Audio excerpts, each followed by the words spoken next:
We all witnessed the gigantic Starship rocket take off the ground for the sixth time. Although we've already seen it take off 5 times before, every single launch feels like it's the first time. The sheer power of those 33 Raptor engines roaring to life, the immense plume of smoke engulfing the launch pad, and the sight of the largest rocket ever built soaring through the sky. It's a spectacle that never fails to captivate. But this time, there was one burning question on everyone's mind. Why didn't SpaceX attempt to catch the booster with Mechazilla, as they successfully did in Flight 5? We'll answer this question in this video, but before we delve any deeper, please make sure to subscribe to our channel for future updates about Starship, SpaceX, and their other groundbreaking achievements. The liftoff of Flight 6 was smooth, as expected. The booster ignited all 33 Raptor engines, generating over 16 million pounds of thrust, lifting the massive rocket off the pad at Starbase, Texas. The ascent was flawless, with the booster and upper stage separating cleanly at around 2 minutes into the flight. The upper stage continued its journey to test its in-space capabilities, successfully reigniting one of its vacuum-optimized Raptor engines, a significant milestone. However, as the Super Heavy booster began its descent, it became clear that SpaceX wasn't going to attempt another dramatic mid-air catch with Mechazilla. Instead, the booster executed a controlled splashdown in the Gulf of Mexico. This decision puzzled many, especially given how groundbreaking the booster catch was in Flight 5. That catch was one of the most impressive feats of engineering in recent years. So why did SpaceX opt for a less ambitious approach this time around? The first and most likely reason is the damage observed during the liftoff of Flight 6. As the booster lifted off the pad, the immense thrust and heat generated by the 33 engines appeared to damage the lightning or communications tower on top of the integration tower.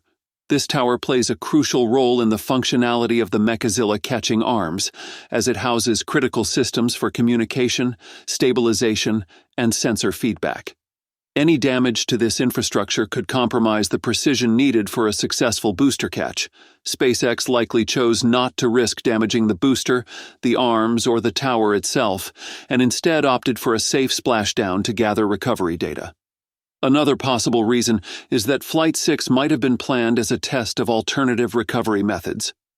While catching the booster mid-air is the ultimate goal, SpaceX still needs to collect data on controlled splashdowns. These tests are essential for situations where a tower catch isn't feasible, such as launches from other locations or under certain weather conditions. By splashing down the booster in the Gulf of Mexico, SpaceX could analyze how it performs during a controlled water landing. From a technical perspective, catching a booster with Mechazilla is an incredibly complex operation that requires absolute precision. The booster's grid fins must guide it to within meters of the catching arms, while the arms themselves must respond in real time to any adjustments. If there were any new software updates or hardware modifications to the booster or the catching system, SpaceX might have wanted to test those changes under less demanding conditions before attempting another high-stakes catch. It's also worth noting that the focus of Flight 6 seemed to be more on the upper stage than the booster. The successful reignition of a Raptor engine in space was a critical achievement, proving the upper stage's ability to perform orbital maneuvers and potentially land on other planets in the future. Today's launch happened around the afternoon, unlike the previous launches that usually take place during the early morning hours. At T45 minutes, the countdown clock started, and final checks on the vehicle's systems were underway at Starbase, Texas. The team confirmed the fueling of both stages with liquid methane and liquid oxygen. The weather was assessed as favorable, with only light wind conditions at the launch site, setting the stage for a smooth liftoff. At T-10 minutes, the launch director gave the final go for launch. The automated sequence took over, ensuring all 33 Raptor engines on the Super Heavy booster were primed and ready. At T-1 minute, the ground cameras captured a dramatic venting of vapor as the pressurization of the tanks reached its peak. The countdown approached 0, and the Starship stood tall, gleaming under the afternoon sun. At T+0 seconds, the ignition sequence began, and all 33 Raptor engines roared to life. The launch tower arms released the vehicle, and Starship Flight 6 lifted off from the pad in a spectacular display of power and light. The vehicle climbed steadily, leaving behind a thick plume of exhaust visible for miles. The engines performed nominally, delivering maximum thrust to the vehicle. Telemetry data showed a rapid rise in altitude and velocity. At T+2 minutes, the main engine cutoff mecho occurred as planned. The Super Heavy booster completed its burn and separated from the upper stage. The separation was smooth, with no signs of anomalies. The booster began its descent back toward Earth, flipping its orientation to prepare for re-entry. Meanwhile, Ship 31 ignited its vacuum-optimized Raptors, propelling itself toward the edge of space. At T+3 minutes, the Super Heavy booster executed its first controlled burn to slow its descent. The grid fins deployed to stabilize and guide the booster back toward the Gulf of Mexico. SpaceX was attempting a soft splashdown rather than a pad landing, aiming to gather critical data on the booster's descent dynamics. At T+5 minutes, Ship 31 reached its apogee, marking the edge of space. The vehicle's onboard cameras provided stunning views of Earth below. For the first time in a test flight, one of Ship 31's Raptor engines was reignited in space to simulate orbital maneuvers. The test was a success, demonstrating the engine's capability to perform in the vacuum of space. At T+6 minutes, the Super Heavy booster began its final descent toward the ocean.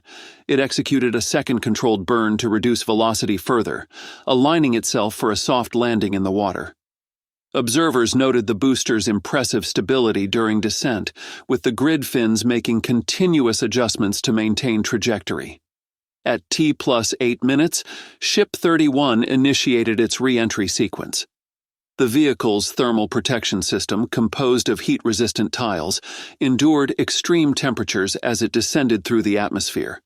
The aerodynamic flaps on the vehicle adjusted dynamically, maintaining control as the ship reoriented itself for landing.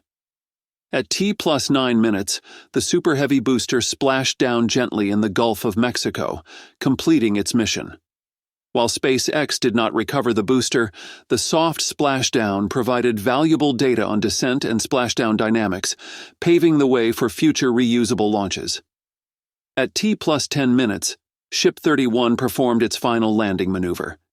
Using its aerodynamic control surfaces, the vehicle reduced its velocity further before executing a controlled splashdown in the Indian Ocean. The landing was precise, with the ship touching down exactly as planned, demonstrating SpaceX's ability to accurately target landing zones. That's all for today's video. Make sure to subscribe for future updates about Starship. Thanks for watching, and I hope to see you in the next one.